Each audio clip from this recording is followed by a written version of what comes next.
Hey guys, welcome back. Tisha here, back with another chapter read of Give Me Back My Children by Sarah Allred.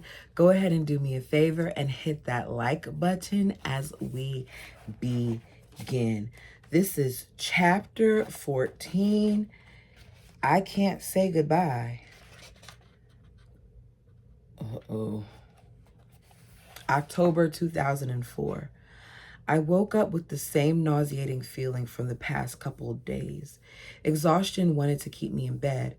As I stared at the ceiling, I knew I was pregnant again. Once again, I began making my herbal teas to survive this pregnancy. The phone rang, and my elusive yet beloved husband was on the other end. I didn't tell him my suspicions. I wanted him here when I went through this pregnancy again. Every night I prayed it could be possible, but still I remained behind. A few days later, I couldn't procrastinate it anymore. I couldn't wait to tell Rich in person, so I told him when he called that evening. He planned for someone to take me in the night to see Aunt Melanie. She confirmed what was already known in my heart. I was pregnant. Rich would be so happy for the confirmation. Another baby. He called recently, so he wouldn't call again for another couple of days. I prayed he'd call earlier. I couldn't wait to tell him. To my delight, he called that night. He was anxious to find out the results. The next morning, I got the children up for morning class. I felt so nauseous, but knew it was the right thing to do. I tried to listen, but before long, I knew I couldn't stay. The nausea threatened to get worse, and I didn't want to throw up in the middle of class. Quietly as possible, I gathered my children, and we returned home. "Mommy, are you okay?" Janetta asked. "Go to my room, kids. We'll have quiet time there." I ushered the children into my room before making my trip to the bathroom. 2 steps inside the bathroom, a white, hot pain exploded on the right side of my lower back. I gasped and fell to my knees. My mind went numb for 1 second before a billion questions raced through. One thing was certain, this couldn't be good. Not my baby. Not again. Please, not again.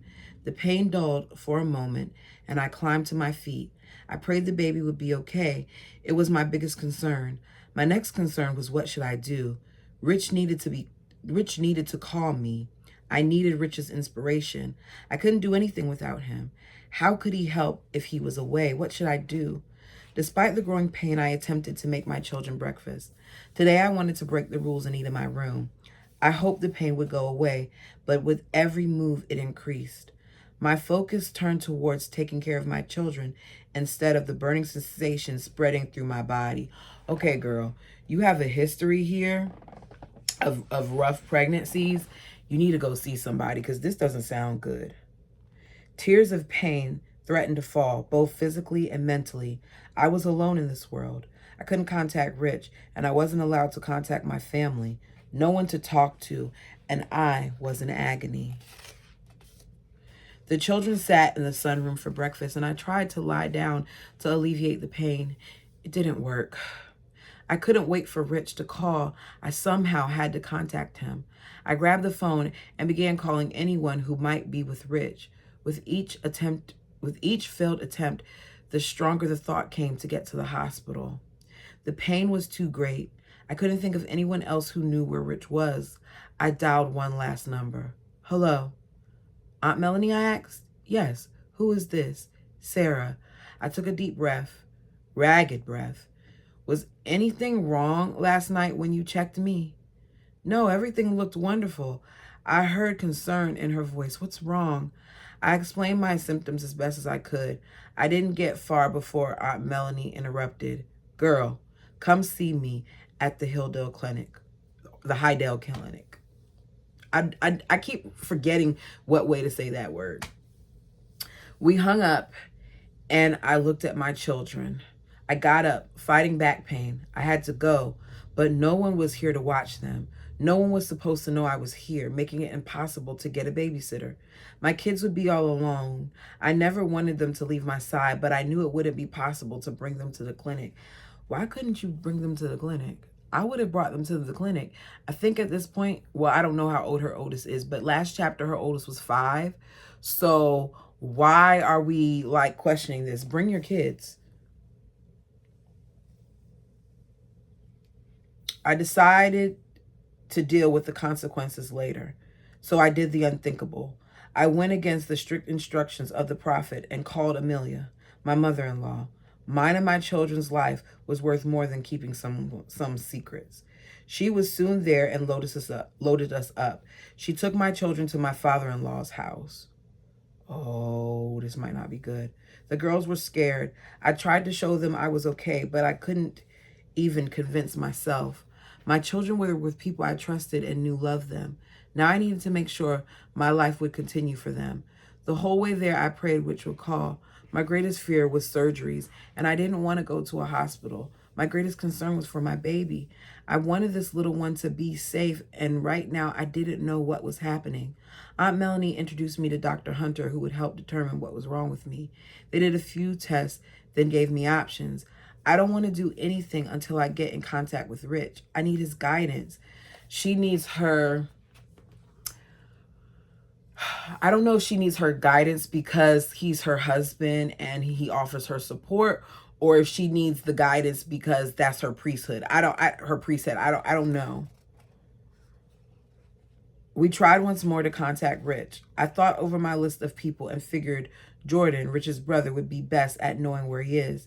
After a few rings, I heard him pick up. Hello, Jordan. This is Sarah. Do you know a way to contact Rich? This is an emergency. Did you try calling the desk? It's the proper way to do this. I called twice with no response. I know you can't get a hold of Rich. I know you can get a hold of Rich, and I need to talk to him. This is a medical emergency. It took everything I had to speak through the pain. I'm sorry, hold on. There was silence on the other end. My heart pounded as I waited for the reply. Sarah? I was so overcome with emotion hearing Rich's sweet voice on the other end. Sarah, what's wrong? I took a deep breath. I'm at the clinic. They want to take me to the hospital. It was a lot to take in. What's going on? Aunt Melanie took the phone. Hello, Rich. Aunt Melanie here. She listened to Rich. We're not sure what's going on. All we know is that it's something to do with the female anatomy. It could be an appendix, but she doesn't have the symptoms for it. She listened again and nodded. Sure, she's right here. Aunt Melanie gave me back the phone. Sarah, yes, I'm here. I love you so much. Be strong, and I'll call you right back, okay? He has to find out what he can do, because every step he makes, he talks to Warren first. So he has to get approval, probably, for her to go to the hospital. I was scared. It took me so long to get him on the phone. I didn't want him to leave. However, I had no choice. Okay. He hung up and I waited. Phone on my lap for him to call back. True to his word, it wasn't long before the phone rang again. Sarah, the boss and I give our blessing for this surgery to happen. The prophet especially wants you to know that you should not fear. You'll be blessed because of my loyalty. My heart surged within me. I was grateful for this spiritual giant of a man I married. Is Aunt Melanie there? I need to give her instructions from the prophet. She's right here. Sarah, don't forget, everything will be all right. My prayers will be with you. The prophet is praying for you too. I'll stay in touch. Tears filled my eyes as I sighed in relief. She's sighing in relief because she got permission to go to the hospital and have surgery if she needs to. Think about that. Put that into context here, y'all. Because we know that kids can fall off of 2 stories and break pelvises and all those other things, and they have to wait a couple days before they can go to the hospital. So she's just thankful that she's being allowed to go to the hospital to see what's going on. This is crazy. At this point, I just wanted the pain to be gone. Thank you, Rich. I love you. Now hand me over to Melanie. I was wheeled into another room while Melanie talked with Rich. Here's your hospital gown. Change quickly so we can get you into surgery, a male nurse said. He left the room, thankfully empty of anyone else. I struggled to get into the gown. Pain made it impossible to do the simplest task. Are you ready yet? The nurse asked from the other side of the door. I barely managed to get my dress unzipped. What the hell did he expect from someone who's about to go into surgery? No, not yet. He groaned. Do you need any assistance? No, thank you. I heard a grumble again. You have 5 minutes, then I'm coming in. Why couldn't they find her a female nurse? Because it's obvious she's uncomfortable with the male nurse seeing her. I'll leave it alone. Every demon inside of me panicked. This didn't help my nerves. I hated surgery so much. My mind flickered back to my conversation with Rich. I desperately wanted him to be here, but it wasn't possible. He was praying for me, though. Him and the prophet. I felt a surge of courage as I struggled into my hospital gown. When I finished dressing, to my relief, the cranky nurse shift was over, replaced by a much nicer one. Even with their high-tech machines, the doctors still couldn't find out what caused the ailment. A detailed scope found nothing wrong with my appendix. They all agreed it had to do with my female organs. Something must have burst, or I was getting ready to. The minutes ticked past, and I kept getting sicker. The emergency doctor on call, Dr. Adams, told us, I'm here to save lives. When someone's life is at stake, I do all I can to save them, no matter the cause. They warned me I might never have children after this, but it was either that or my life. They called in Dr. Williams. He had no idea what was happening with me either. We must operate right away, whatever the decision is, he said. Rich talked to both doctors over the phone and asked Dr. Williams to go ahead with the surgery. Do all you can to be careful, I heard Rich say to Dr. Williams. The baby's life means a lot to us. I'll do my best. I saw the look on Dr. Williams' face, on all their faces. They doubted my baby would live. It broke my heart. They prepared me for surgery. Dr. Williams looked at me. I only know how to do surgery on the female organs. If we open you up and I find something else, if I find out it's something else, Dr. Adams will take over. Will take good care of you, Sarah. I nodded, wishing it was already over. Do you have any questions? Dr. Williams spoke gently as he touched my shaking shoulder. Will I feel anything? Dr. Young is our anesthesiologist. He's trained to make sure you feel nothing. He lowered his voice. He's a somber man. I've never once seen him crack a smile, but he's the best anesthesiologist I've worked with. Just then I was introduced to Dr. Young himself. He stepped out from behind the white curtain. I was going to make him laugh, and I knew I had a challenge. Dr. Williams touched me reassuringly on the arm and stepped out. Any questions? Dr. Young asked. Will you make sure I don't feel anything? His look was almost stern as his brows furrowed. I guarantee you'll feel nothing. You won't remember a thing as soon as I begin. Okay, but if I do, I don't have to pay you a penny, deal? He raised his eyebrows, giving me a look of shock. I saw a slight tip to his mouth. You've got a deal. He let out a grunt that almost sounded like the beginning of a chuckle. If I hear even it was a strange sensation to fall asleep and then wake up knowing a surgery happened while I was out. I felt hazy. I heard voices and I could make out Dr. Young's figure. Using what energy I could, I pointed my finger at him. I heard every word you said. Oh, really? He looked shocked and what could pass as a smile. And what did I say? Those are the biggest stretch marks I've ever seen. I was back out, but not before laughter filled the room. I won the challenge. The first person I saw when I fully came to was Dr. Hunter. She has this great ability, despite what she's going through, to seek joy and to create funny moments. And I wonder if this is her way of helping herself cope, because here you are going through this scary experience where they're telling you they don't even know what it is. All they know is that it's your female organs and you're having surgery, and you come out from surgery and you crack a joke and then you fall back asleep. It says a lot about her. Even though in Rachel's book, I didn't like the other wives, I can see that there's really, multiple sides to every story. Just gonna leave that there. Because surprisingly, I'm kind of liking her a little bit. And I didn't think I would, but I kind of am. Y'all tell me, how you feeling about Sarah? Dr. Hunter frowned and shook his head. Oh, because the question was, because I was rambling, let's go back. The first person I saw was Dr. Hunter. I asked, "Is the baby okay?"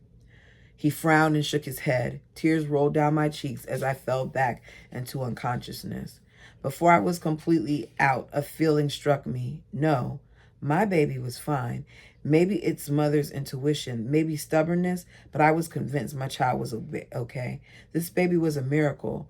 They told me later what happened. When they opened me up, my whole abdomen was covered in some sort of ooze coming from my appendix. If they waited any longer to do the surgery, they would have lost me. They couldn't get Dr. Adams to answer, so Dr. Williams did the surgery himself. His first appendectomy. After they were done with cleaning me up, Dr. Adams came in and said he waited for the call but never got it. When I woke up, I asked to talk to Rich. The situation was trying for him as well, not being physically with me. He had been anxious to hear from me. "Sarah, I got the report from the doctors." He paused, unsure of how to continue. "I'm sure they told you about the baby." "Yes." "I'm sorry, Sarah. They said no baby could survive what your body just went through, especially so early in embryo." I wanted him here with me to hug me, but he was where he needed to be. I'd be blessed for his loyalty. She just had her appendix removed, and on top of that, she's lost her baby.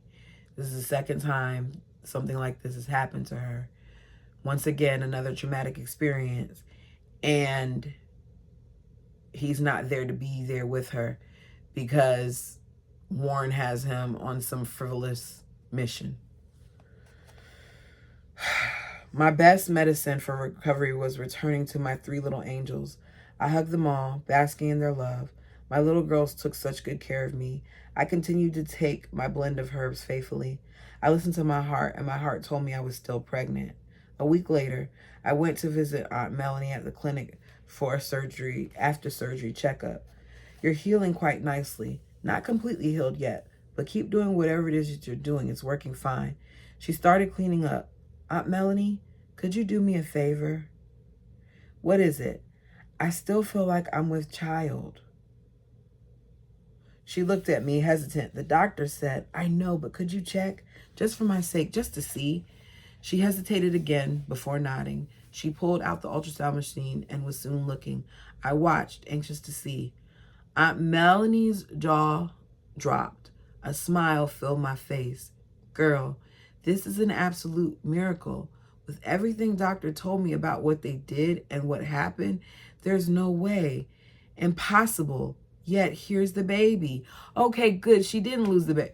"Wait a second. Why didn't the doctors check?" Okay, let me focus. Tears of happiness filled my eyes. I knew it. "Now, if you want to keep this little miracle, you have got to gain some weight. You're way too skinny. Take care of yourself and come back in a week and I'll check you again." I told no one and continued drinking my tea.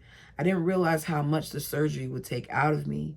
When Rich called to check on me, I told him about my appointment with Aunt Melanie. We shared our excitement all over again. I spent most of the day in bed snuggled with my little snuggle bugs. 2 weeks later, I was in my bedroom when the door opened.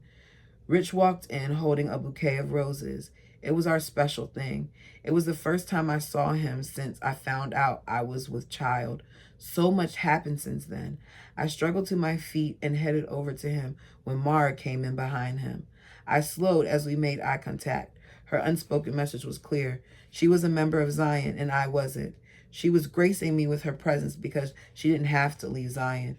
She was now the queen to Richard's king, and I was a servant. Oh, girl. "It's good to see you both." I gave Rich a hug. "How's little Maddie? I'm looking forward to meeting her." I refused to let Mara intimidate me. "She's fine," said Mara. My children came in, happy to see Father and Mara. "Sarah, the prophet asked that I come and get Janetta and Sarai for Zion," Rich said.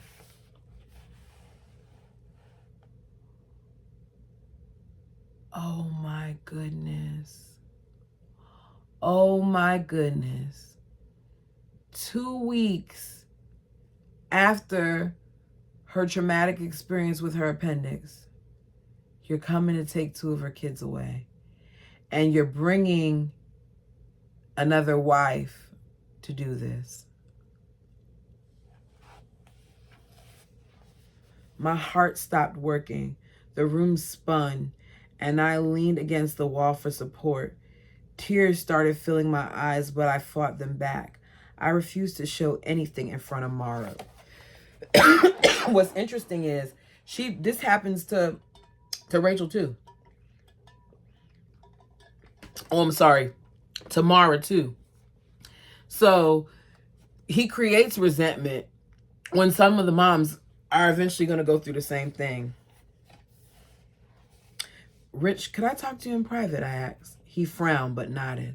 I closed my bedroom door and started crying. Sarah, you cannot take them without me, I said. That's not what the prophet ordered. No, Rich, don't take my girls away from me. Don't make this difficult. Why can't I come? What do you otherwise have that I don't? What qualifies them for Zion? Why am I left to wonder what more I can do? Now you're torturing me by taking my children? I've done everything I can think of. I don't know how to make myself any more obedient. The Lord wants the children to be in Zion. Tears burned as they fell down my cheeks. Rich closed his eyes and sighed before looking at me again. You'll be in Zion soon. Maybe you're not coming yet because you need to stay close to the hospital to get the care you need to heal from the surgery. I'm leaving Andrew with you, and you also have this little one to remember my love. He placed his hand delicately on my belly. I'll be back to get you soon. My heart started breaking. Yes, it made sense. I needed to stay here to get healed, but another part of me didn't make sense. I didn't want it to make sense. My girl should stay with me. Then again, do I deny them the blessings of Zion? Yeah, you deny them because there's no blessings where he's talking about. Sarah, when the Lord speaks, we say, yes, sir, and do it. But that's not the Lord. That's the prophet. The so-called prophet. Okay, let me stop. A pain worse than appendicitis tore my soul apart. He was right. I have to reach deep for strength to accomplish the impossible my husband asked me for.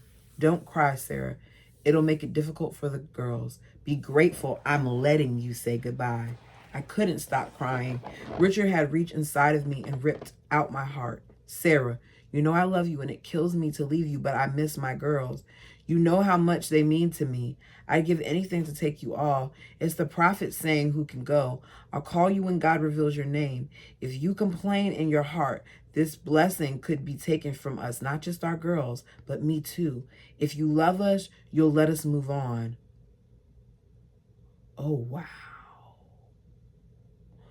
The words he spoke caused my soul to explode with pain. How could I say goodbye to my children? They slept by my side every night. I lived for them, their love, their smiles, their laughter. They carried me through every day. How could they be my center of the universe yesterday and tomorrow have them living who knows where? I wanted to take my babies and run, but where? It was too late. It was so much to process with no time to think. Rich stood in front of me and a new emotion swelled inside. Resentment. Resentment for Rich came in a tidal wave, and I somehow needed to smother it. How could I love this man in front of me? I went through a life-threatening experience along with a life-threatening miscarriage. What I needed was his comfort, encouragement, and to just hold me. Instead, he asked me to do the impossible. Sarah, look at me. Richard's voice was different to me now. I didn't know him anymore. He sat on the large recliner at the foot of the bed. He pulled me from where I sat on the edge of the bed and onto his lap. Remember, this life is a life of testing and proving. Who do you love most? Are you here for your own selfish will, or are you here to seek the greater reward? There are blessings awaiting the faithful, happiness you can hardly contain. Don't miss the blessing because you can't see the big picture at this time. Trust me. Trust in what God is having the prophet do. His words did little to console me. Yet, if I didn't confirm, it'd hurt me in the long term. Submissively, I wiped the tears from my eyes and prepared myself. At least the girls would be with their father, a man I struggled to love again. We walked out of the room and down the stairs to where the children were playing. as Mara watched. I was on trial here, and if I didn't do this perfectly, the prophet would know about it. Janetta, Sarai, you're coming with me. We're going to Zion, Richard said. Sarai ran to me and climbed into my arms. I felt warmth come to my eyes and quickly blinked it away. I needed to compose myself. Say farewell to Mother, Rich said. Sarai clung to me and whimpered. Janetta hugged me, and I gripped her tightly. My heart pounded faster and faster in my chest. I memorized everything about this moment to keep for later days. I clung to the knowledge that I'd be with them soon. Come, Janetta, Mara said. Janetta left me. I felt her rip a chunk out of my heart as she turned to go.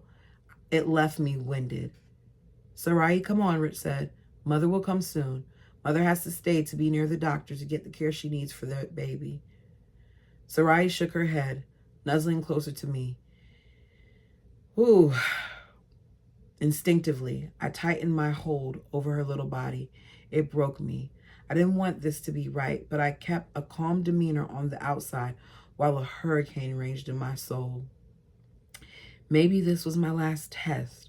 Rich and Mara would report how well I acted, and I'd be allowed into Zion. I'd be healed in another week or two at the most, and then I'd see them again. More heat came to my eyes, and I kept blinking. Don't cry, don't cry, don't cry, don't cry. I needed to be strong. I fought against every impulse to cry.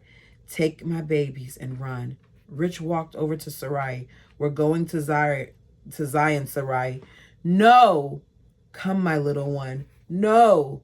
Rich tried to pull her away, but Sarai tightened her grip. It was difficult to breathe, but I didn't say a word. Come. Rich tore Sarai out of my arms, and she kicked and screamed, little tears falling down her face. Janetta had her own tears as she left the house. Sarai put up a fight, struggling against her father. Andrew watched with wide eyes. Oh, this is so sad. You're pulling these little girls away from their mom, who they've been with all the time. You have been a father, but you've been part-time, and they're getting ripped away from their full-time mom. And she just had this serious surgery, and she's pregnant, and you don't think that this may not destroy her? It's crazy. Rich drug her out to the car and finally in the back seat. I saw her trying to climb out the back window before she gave up, and she looked at me. Mama, Mama, she pounded on the back window. Mama, I don't know how these women did this, because the thought of this little girl being taken from her mother and doing that, I don't know how she stood there without crying. The car drove away. The moment it was out of sight, I collapsed on the ground. My heart shattered as the tears I kept bottled up inside came free. My throat produced an unearthly wail, the kind of cry the devil hears in the deepest regions of hell. Rich's mom took care of Andrew for me.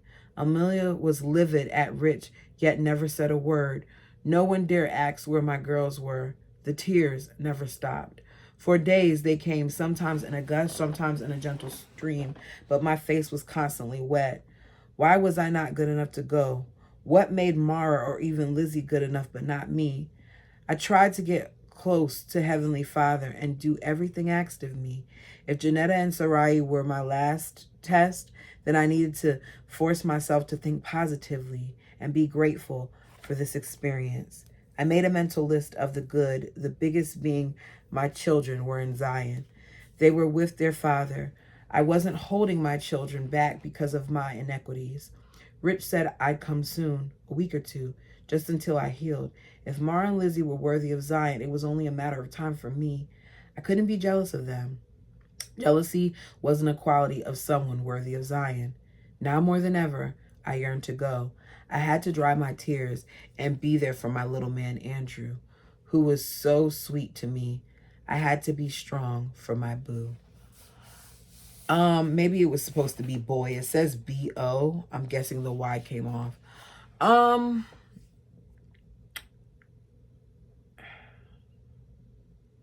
I just don't understand how he came to the conclusions of who he was going to rip from the family and when they were going to do it. We know that he got off on hurting these people, but I just don't understand how he came to the decision of who was going to go where. It's mind-boggling. Chapter 15, Stolen Goodbye. I didn't see Rich again for months. Even his calls had weeks between them. Andrew and I stayed in a room in my father-in-law's large house. Rich teased me before about his family loving me more than him, but now he'd really be jealous. Excuse me. I had many friends in Dean's 6 wives and his children. They all came to me to chat or escape their duties until their mom found the hiding place. I tried to ignore the missing pieces of my heart because I had to stay strong. I wish I had taken my girls and ran away. I thought Rich loved me too much to ever take my children away. Girl, that was wishful thinking, because he does whatever the prophet wants. Whatever he wants. Rich surprised me with a visit when I was 3 months along with our baby. He brought his 4th wife, Julie, who was also pregnant. It was different to be around her because she'd been married to my husband for 2 years now, and I only spent 4 months of those years with her. I knew little about her, only that she was Lizzie's little sister. Grandma took care of Andrew while Rich and I went for my ultrasound. Aunt Melanie came glaring at Richard. Hello, Richard. There's a hint of frost to her words. Hello. I felt a bit uncomfortable. Aunt Melanie had no idea about Zion. She sat down and kept her back to Rich as she tried to find their baby. As she tried to find the baby. Once again, this baby proves to be a miracle with everything you've gone through alone. Her glare at Rich darkened. I love it. I love it. Because she has gone through everything alone. This baby is truly a blessing for you. Thank you. I didn't know what else to say. Aunt Melanie only knew Rich was noticeably absent from my life. We couldn't tell her the reason. The prophet gave strict commands against such a thing. When Rich went to leave, I had the hardest time saying goodbye. I couldn't believe he was leaving us behind again. Would I ever be good enough? Why won't you let me come? I can't live without my girls. Sweetheart, be happy they are safe with me. Julie sobbed when she saw me pleading with Rich. Why can't she come? Julie asked. I know she's worthy, and so do you. I hated being vulnerable in front of Julie, but I didn't have a chance for a private goodbye. She was kind enough to sleep somewhere else, so I had a few hours alone with my sleeping husband. Each time he left me behind got harder. The time away from my girls stretched on to eternity. I kept hoping Rich would let me talk to them on the phone. When I asked about them, Rich told me they were happy. He didn't tell me when Janetta's first tooth came out or when 4-year-old Sarai almost died of kidney disease. It was 4 months since I last saw my girls, and I was nearly 5 months along. Why didn't I run away with them when I had a chance? The answer was already there. I had nowhere to go, and the evil world wanted to destroy people like me because I believed in the true God. Also, anyone in the wicked world would be destroyed, especially people who knew better. What was it? Father said. There are pure in heart all over the world who will be saved, but those who know the higher law and reject it will be damned. I had to let go of the evil within me in order to see my girls again. Warren and Richard told me countless times that I needed to overcome my jealousy.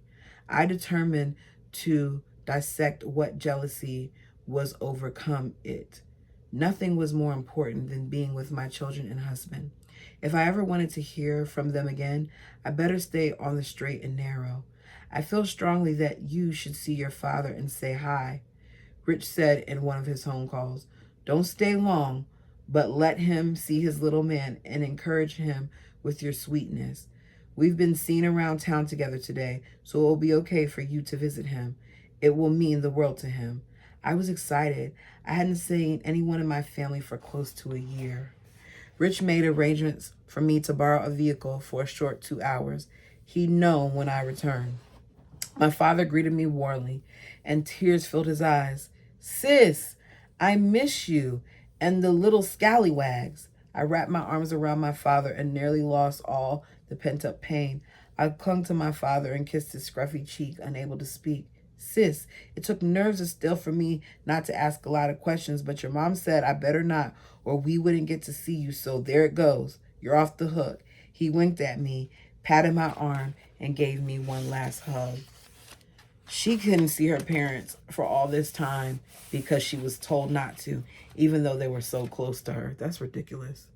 1 week later, I watched Uncle Robert's funeral service by fiber optics in the room I stayed in. I was on bed rest due to the preterm labor just last night. Did I skip a page?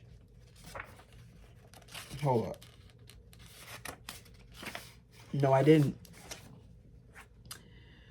They cleared me to be up as long as I took it easy. On the screen, I saw a little commotion, but thought nothing of it. After the services, my brother-in-law came straight to my room. Call your family. There's something wrong with your dad. Oh, no. I left a message asking for Rich, but didn't wait for him to return my call. I got the number through my brother-in-law and called. Hi, Mom. It's Sarah. I heard about Father. What's going on? What's the update? Everything came out of me so fast, I wasn't sure Mom understood me. Father hasn't responded to anyone for a while. The doctor said it's only a matter of time. He's slipping into a coma. Tears stung my eyes. How I wished I was there. Could you put the phone to his ear? I asked. Of course. I heard him talking in the background. Okay, here he is, Mom said. Father. I figured he wouldn't reply, but wanted him to hear my voice in case it was the last time. My heart broke thinking that, Father, I miss you. I wish I was there. I want you to know I love you so much. Sis, I love you, came my father's slurred reply. Tears spilled out of my eyes. Our father-daughter bond strengthened over the phone. Why couldn't I see him? I wanted to be there, holding his hand and kissing his cheek. I always assumed I'd be there holding Father's hand as he passed on. He needed me. I needed him. Tears flowed in fast. Father cared little for hospitals. He always told us, whatever you do, don't let me die in the hospital. Rich needed to give me permission before I could visit my family. I was too afraid to disobey. Maybe my little acts of compromise were why the girls got taken away. I was going crazy. I needed to be at the hospital. The phone rang and I eagerly picked it up. Rich. Sarah, what's going on? Are you crying? It's my father. He's in the hospital. Mom said he had a stroke. The last time I checked on him, Mom said he was slipping into a coma. Rich, I wasn't supposed to, but I couldn't not call. I broke off crying, waiting to hear the rebuke. Oh, sweetheart, I'm sorry. I'm glad you called. I'm sure it meant the world to your dad. Can I go? I asked immediately. Call and check on him, but wait and see what Uncle Warren says before visiting the hospital. As soon as I got off the phone with Rich, I immediately called Mom again. Sarah, I'm glad you called. Your father hasn't spoken since you talked to him. We're taking him home to pass. Colors began to swirl. I should be there. He has to wake up. I have to say goodbye one last time. Honoring his wish, they brought him home to pass on. Warren still hadn't told me whether or not I could see him. Monday morning, I called again. How is Yak's mother? He's deep in a coma now. Mother sounded tired. He hasn't spoken a word, and he hasn't responded to anything in some time. Would you put the phone to his ear again? Sadness threatened to choke my words, but I needed to be brave. I will. As soon as I knew the phone was to his ear, I said, Father, this is Sarah. Father, I love you. Janetta, Sarai, and Andrew love you. Can you hear me? You will always be in my heart. I couldn't speak any longer. Tears came too fast. There was silence. Then Mother came on the phone. He squeezed my hand, Sarah. I smiled a little. To my recollection, it was one of the last responses he gave. Rich finally called with Warren's message. You can go lend your love and prayers as he passes on to the next life, but don't say anything about your life or take upon you the evil spirit of socializing. Her father is dying, and you tell her not to socialize. Not only that, you tell her socializing is evil. This man, yo, the more I read about him is the more I'm thankful that I wasn't brought up into a situation like this, because these people don't know any better. You should not attend the funeral. As soon as he passes on, you must disappear again and have no more contact. My last chance to say goodbye to my father was gone. I could have been one of the last faces he saw. Dad would have been looking for his baby girl, wanting to tell me goodbye before he slipped away. If my heart wasn't already broken from the absence of my children, it would have broken this time. Instead, it ached. Why was the last year of my father's life stolen from me? We were less than 5 miles away from my family. Oh, wow. Dad could have enjoyed my children and watched them grow. We could have helped make this last day a bit brighter. What did I have instead? No idea. I didn't know what was happening, where my children were, what my husband was doing, and I had to be locked up like a prisoner for over a year. How could I keep my charade of lies in front of my family? How could I hide my pain and loneliness? I was told it was a matter of preservation for the prophet and rich. Why would it put them in danger? Father was in a coma for a week before he passed. Andrew and I went to Father's house. Everyone was happy to see us. Mom greeted me. Thanks for coming.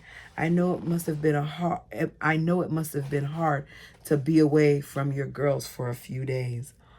She doesn't even know that her girls are no longer with her. You hardly leave them out of your sight. I quietly cried instead of telling the truth. Everyone seemed disappointed I didn't bring the girls. After the hugs and tears, my family treated me as a stranger, someone from a different dimension. There was a feeling of peace as we reflected my father's life. People constantly came to give their respects and condolences. I tried to be the saintly daughter everyone thought I was, knowing I was far from it. Nothing in my life was okay right now. I had gone through so much, yet couldn't say a word. When I saw Ava, I nearly lost it. I was able to turn myself to the emotions I had. Hospice kept him as comfortable as possible. They moistened little pink cotton swabs and run it across his lips to keep them from drying. Andrew sat and watched Father. Every once in a while, he'd ask if he could give Fargrander, that was what he called him, a drink and swab his mouth with water. I watched Andrew, happy for the bond he and my father shared. Andrew had such a heart-melting character, and he had everyone wrapped around his little finger. 3 days later, I came home by 10. I wanted to stay later. I had a feeling Father would go in the night. At midnight, Father took his last breath. I wanted to be with my family and attend the funeral. However, I wanted to see my children. I needed to be perfectly obedient. I used the excuse that I had to get back to my girls and quietly left my family. She's struggling and she's suffering, and she can't even talk to anyone about it because she is trying to get back to her kids. And even though it really doesn't matter what she does, he's going to hold any little thing over her head and make it seem as like that's the reason she's not in Zion.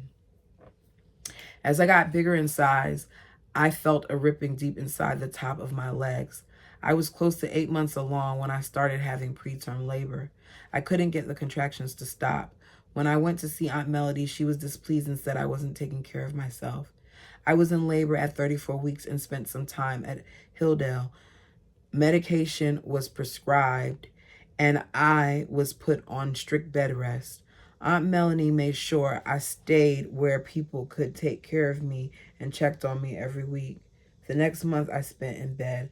I miss my family more than ever, especially my little girls. Rich told me he'd be there when I had the baby, but only if it was on my due date. Somehow I needed to wait until June 21st. I'll be there, but only if it's by the time you're due. He's insensitive too. I don't like Rich, little jerk. I think I'm leaking water, I said. Aunt Melanie nodded. We need to have this baby soon. He'll be 3 weeks early, but I'm concerned about the fluid around him. My heart dropped. Rich can't be here until my due date. Can't we wait until then? Girl, I guarantee you will not go to your due date. Get off your medication, and if you haven't gone into labor by the 11th, come in and we'll start you. My stomach was in knots. I couldn't go through childbirth without Rich. He was my strength who pulled me through. Even more, I had a feeling if he didn't come to my delivery, he wouldn't see us for a long time. I resisted, determined to wait until my due date. You losing fluid and you worried about this man being there at your due date. I missed my appointment and stayed in bed. It didn't stop Aunt Melanie. She came and got me. She did an ultrasound as I lay quietly on the bed, praying for a miracle that she'd discover everything would be fine until my due date. Going through delivery without Rich was too much for me. This baby is in stress. Aunt Melanie said there isn't much water around him and he's not moving well. These are signs of a sick baby.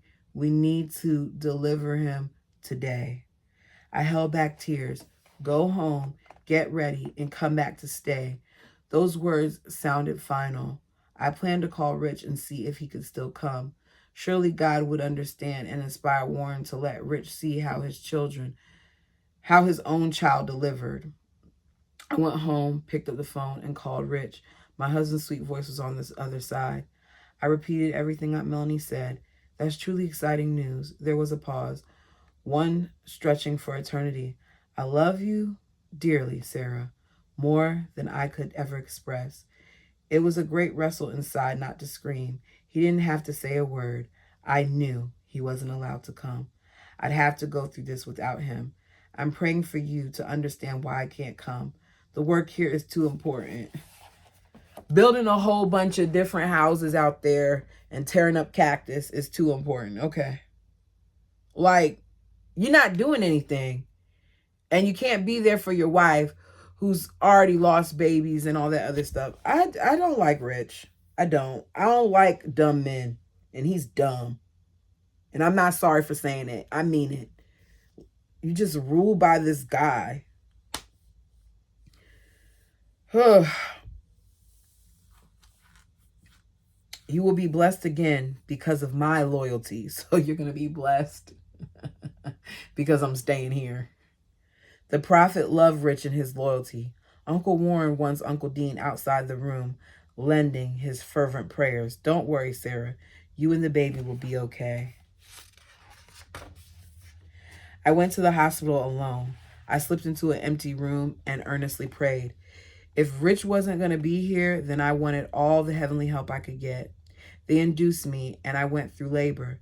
It was a feeling I never experienced before and never had again. Heavenly strength was there for me. It almost felt like Rich was there holding my hand. Heavenly Father took me through the miracle of childbirth and through the faith and prayers of our prophet and Rich. My son safely entered this world. He was my biggest baby at 8 pounds, 3 ounces. The baby had low blood sugar, and the nurses had to come in, feed him, and poke his little finger. We stayed there for a little longer. I miss my little Andy. He was my only family member home. Finally, I was allowed to bring home my little Isaac. Andrew heard the girls once say, "He's so handsome." Copying Andrew, he said, "You're so handsome." So Isaac got his first nickname, and he went by it for the first 7 months of his life.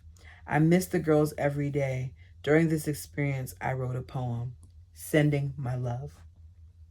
When in the morn, as I open my eyes, or seeking at bedtime his comfort supplies, of you I'm thinking, remember my love, and know God is blessing us all from above. Can you feel my arms around you? I'm holding you near. Sense lips on your cheek, it all seems so clear. I long for your smile, to see you grow tall. Share your achievements, lift up when you fall. Do washing and mending, comb long shiny hair, and teach you the truths of sweet heavenly prayer. So when sun is shining or moonbeam is its glow, when fierce storms are gathering, wind starts to blow, just know Heavenly Father's collecting my love and sending expressions mailed to you from above. I know Father's working and giving his all to bless our dear prophet and answer his call. I see in my heart You're helping him too, learning and loving, doing all you can do. How I yearn to be with you each hour every day and to join in the work, humbly learning his way. You're helping in Zion, blessing in love, happy and cheerful, responding on the run. Stay close to Father, obedient be, then we will be together through eternity. So when sun is shining or moonbeam is glow, when fierce storms are gathering, wind starts to blow, we'll trust in our Father in heaven above, reaching together for his perfect love. I'm sending my love to you from above. She should have sent that to Warren. Beautiful poem, by the way. She should have sent it to Warren because Warren liked poetry, according to Rachel, so that might have gained her a little bit of favor. Andrew barely grew an inch in a year. We prayed every hour. We barely grew it an inch in a year. We yearned together with the rest of our family. Every prayer without fail, Andrew would say, open the way so Father could come in his truck and take us with him. He was so filled with faith. He knew it would happen. Andrew was ready for Zion. I ached for the boys to be with their father, and I missed the girls so much. We constantly listened for the sound of Father's truck. It had been a year and 4 months since the girls were taken. After hourly prayer one day, I laid down on the floor. Andrew came to me, putting his little arm around me and said, Mother, it's okay. Father will come soon and take us with him. What an example this little man was to me, filled with faith and sweetness, blessing my life in so many ways as I go through times of pain and sorrow. You make my heart so glad, son. He'd say, Mother, I'm going to jump right into your heart today. Or, Mother, I'm going to jump into Father's heart today. One day, we were working and heard the sound of a truck. Andrew jumped up. There's Father's truck. I felt amazed. Andrew knew the sound of Father's truck. Running over to the window, we saw Rich's truck outside, but no Rich. Someone else was driving it. Mother, how can Father get us if he doesn't have his truck? We shared each other's pain as I saw his little disappointed face. Uh-oh.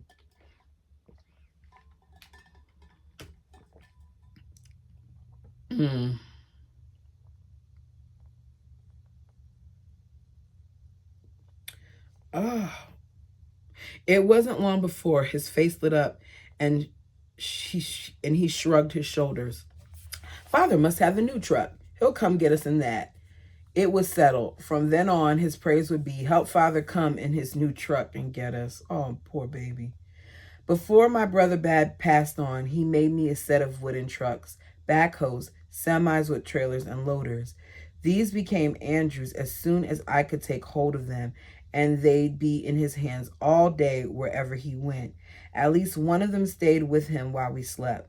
I moved in after he was asleep. I'd move it after he was asleep, but the next morning it somehow jumped back in bed with him. Rich called one day. We need to get rid of all of our toys that don't encourage learning and building. Let me talk to Andy. Hello, Father. Are you coming to get us? Yes, son, I'll be there soon. Will you do something for me? Yes, sir, was his little reply. The prophet wants us to get rid of our toys. Your trucks can't come to Zion. I'm wondering if you'll go through all your trucks and throw them in the fire. Mother would help them. Could you do this for me, son? What the hell is a toy gonna do? Yes, sir. Then will you come get me and Mother and baby? Yes, son. I'll come as soon as the prophet tells me. I'll be there. I promise, okay? That's crap. He thinks if he throws these trucks in the fire, then you're gonna be there to get them. Andrew handed me the phone. I was talking to Rich when I heard Andrew open the door, his arm full of his precious trucks. He went straight to the nearest fireplace and put them down and ran back into the bedroom for more. Rich and I rejoiced as we saw a willing sacrifice made so quickly at the hand of our little son. If only we could be as little children, Rich said on the phone. I helped him, and we stood back to watch the treasures go up in flames. His eyes filled with tears, and he put his arms around me. Mother, can we go to Zion now? It was 11 months and 15 days since we last saw Rich. It was dark. I finished helping Andrew say his prayers. As always, he finished with, open up the way Father can come in his new truck and take us to Zion. I tucked him into bed, kissed him, and quickly turned out the light so so he wouldn't see my tears. My attention turned to nursing the baby, now 6 months old. The sound of a truck filled the air. "There's Father in his truck coming to get us," Andrew said. The bathroom light flipped on. "What are you doing, son?" I asked from the doorway. He looked at me in astonishment. "I'm getting dressed so I can go with Father. We better hurry." A knock came on my door. I sat the baby down and went to open it. My eyes met my dearest husband, and fear attacked me. Is he taking the rest of my children? I nearly fainted as he hugged me. Rich saw for the first time in his life his second son. "Oh my goodness, he's beautiful. Hello, little man. This is Father." Little Hampson smiled as if to say, "I already know you." Their first meeting created an instant bond. "Where's my little Andy?" Andrew opened up the bathroom door and looked at Rich as he pulled on his pants. "I'm almost ready, Father." We gathered in a circle and said a thank you prayer. "Rich, what did you come for?" I needed to hear from him, not my imagination. He looked at me. "Uncle Warren sent me to get the boys. He said to see if you'd like to come as well." At last, I wouldn't have to watch Rich drive away and leave me behind. I'd finally see my girls. This was one of the happiest days of our lives. And that is how we will end this week's reading. You all tell me what you're thinking, because she's finally get to leave. She's going to finally get to go to one of those RD whatever places. The place of Zion. Until next time.